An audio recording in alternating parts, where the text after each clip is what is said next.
Welcome to the Weekday Report for Friday, February 7th. I'm Tracy Pelishek. Here's a brief look at the news. The proposed redevelopment of the former Elks Club and Heritage House would include the construction of a second building to house additional hotel rooms. It was announced Monday that Madison-based Gorman & Company plans to refurbish the long vacant building, creating 15 luxury hotel suites. A city official said Thursday that plans for the site also include a new 4-story building south of the existing structure. The new building would hold as many as 65 hotel rooms. 2 area families are appealing to the state to legalize medical marijuana for children. Pleasant Prairie resident Rebecca Arnold is lobbying to change the law so her 9-year-old daughter Reagan can use cannabis oil to treat a problem with seizures. Sally Schaefer of Burlington also wants to use the drug for her 6-year-old daughter, who has a rare chromosome disorder. The two are urging the legislature to pass a medical marijuana bill that will be the subject of a public hearing on Wednesday. A man police say broke into a home and robbed it an hour after getting out of jail must undergo a competency evaluation before he can be sentenced. William J. Lampy has pleaded guilty to armed robbery and theft, but in the 14 weeks since his sentencing was first scheduled, appears to have lost competency. In court Thursday, he was answering to a different name, saying he was from Alabama and that he did not know his attorneys. Lampy was charged with a June 2012 home invasion robbery where the victim was tied up at knife point.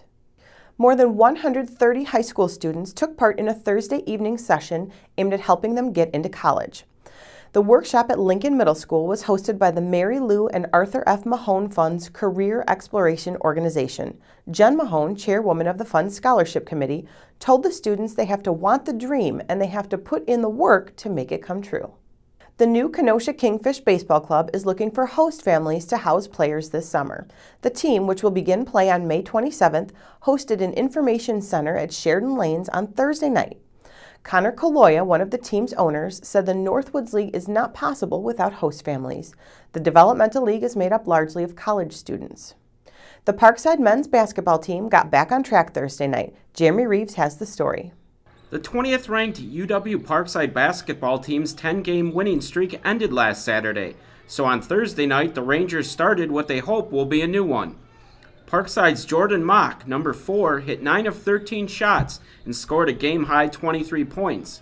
And number 21, Jimmy Gavin, dishing to Ziggy Ryuka for a layup at the end of this clip, scored 14 of his 16 points in the second half as Parkside pulled away for a 90-80 Great Lakes Valley Conference victory.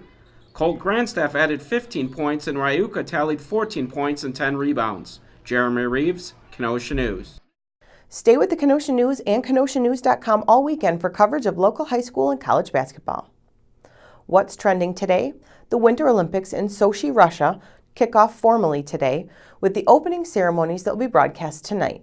What's your favorite Winter Olympic event? Tell us on our Facebook page. Up next is Terry Flores with another Olympic question in Voices on the Street.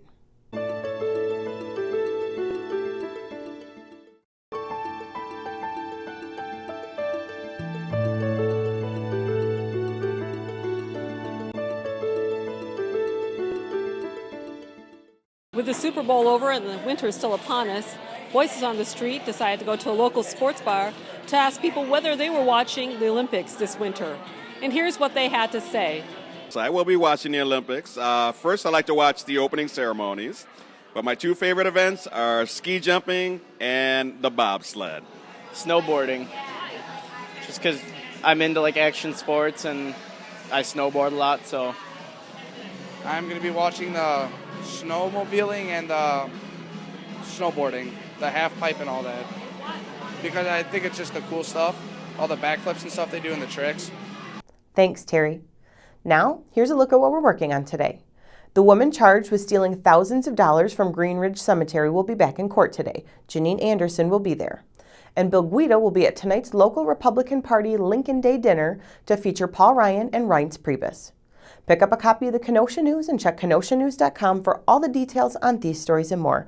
I'm Tracy Pelishek with the Weekday Report.